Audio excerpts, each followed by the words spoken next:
On October 5th, hundreds of furious city workers descended on New Haven City Hall to protest the demands of the city for steep cuts in their benefits and the privatization of some of their jobs.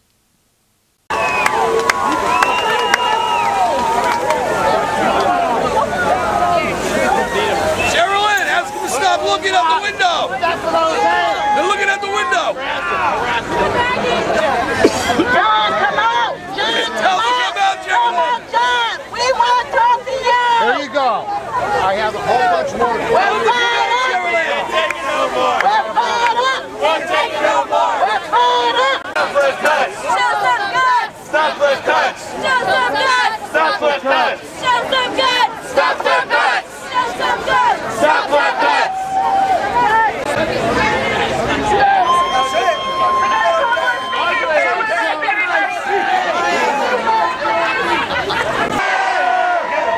All right, listen, everyone. We're here to deliver a message. This mayor has decided that he is going to continue an assault on workers across this city.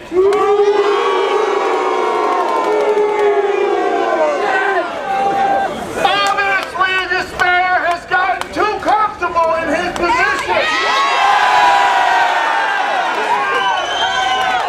The hard work that the paraprofessionals, the custodians, all city workers, cafeteria workers,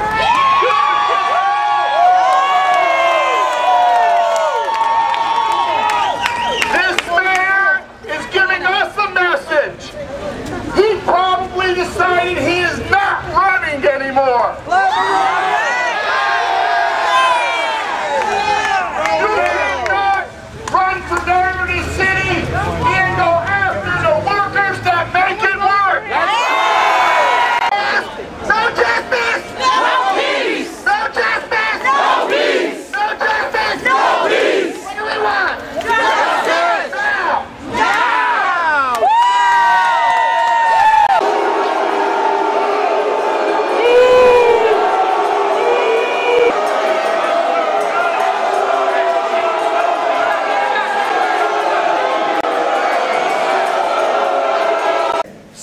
I'm a custodian, local 287, the ones you're trying to privatize. 6 months before our contract was up, you came to our union meeting and asked us for to open our contract for a You asked us to reclassify the engineer job for you. 6 months, I stood at that meeting and I said to you, why would we do that now when our contract's up in 6 months? You looked me and the rest of my fellow custodians in the face and you said, consider it an olive branch. You've taken that olive branch and you snapped it over your knee because you never bargained in good faith. The only negotiation your guys like Mennonite over here gave us was negotiate with the private company. That's right. So what happened to the olive branch? That's my question. I'll say that we are engaged in a collective bargaining process governed by statute that has a binding arbitration phase if we don't reach agreement at the table. I have reached more agreements at the table than any mayor in the state of Connecticut ever in public employee bargaining agreements. That is a fact. And we are still engaged at the table in genuine discussions with 6 bargaining units. We are at the table, actively engaged in discussions, and it's my intent to continue. That said, it's also clear what world we're living in now. And that there are people who live here who can't afford a tax increase. That's right. And this is us all figuring out how we get through this. That said, the other way. Well, why did it take a year and a half for you to step up and get involved?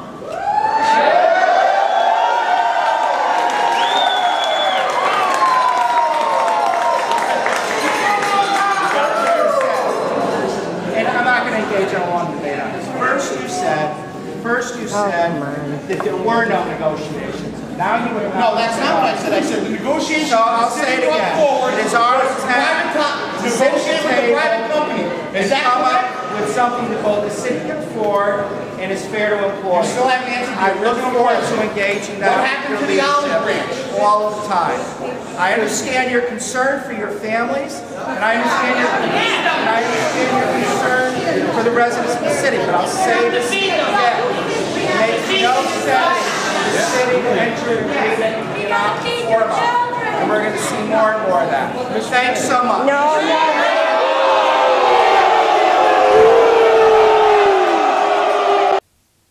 As you can see, the mayor blandly said everything was in negotiations. But afterwards, he spoke to the New Haven Register, and according to that newspaper, said the city cannot afford paying for the pension and health care benefits that city workers receive. He said workers have health care and pension plans that are far more generous than the private sector. They will bankrupt taxpayers, he said. Not a word about getting money from the U.S., the U.S. government that's showering trillions on Wall Street and the wars. That's our program for today. See you next week at this time. I'm Stanley Heller, and this is The Struggle.